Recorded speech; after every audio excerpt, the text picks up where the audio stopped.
दशमा पढ़ो नौवे में मैया, हमें पढ़ियो दशमा पढ़ो नौवे में मैया। एगो छौड़ी से दिल लग गेल गाँवे के मैया, एगो छौड़ी से दिल लग गेल गाँवे के मैया। रोज रोज खाना बना के खिलैतौ गे मैया, एगो छौड़ी से दिल लग गेल गाँवे के मैया, एगो छौड़ी से दिल लग गेल गाँवे के मैया।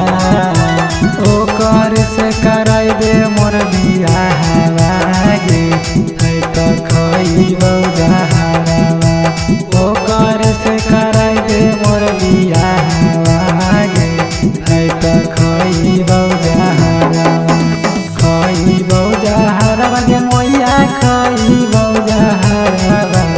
ओकर से कराई दे मोर बियाहवा गे, है तो खइबौ जहरवा। ओकर से कराई दे मोर बियाहवा गे, है तो खइबौ जहरवा। गोड़ो दबैतौ हाथ दबैतौ बनैतौ मैया खाना गे, ओकरे बनाई दे मैया हमारो जाना गे।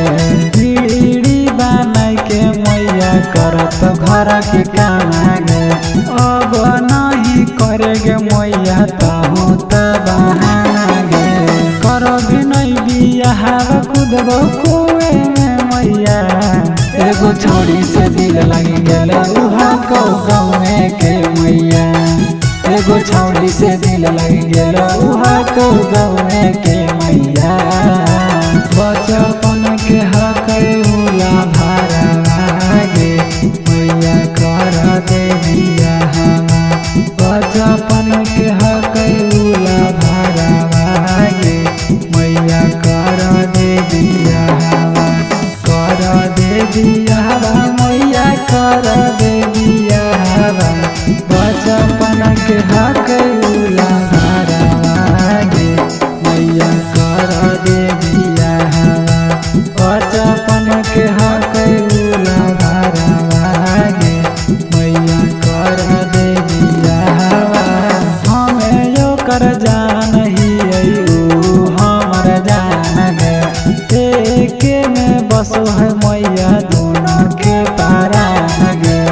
ओकरो सूरतिया मैया लागो है दुतिया चान गे, बड़ी नीमन से बना के भेजल कहीं भगवान गे।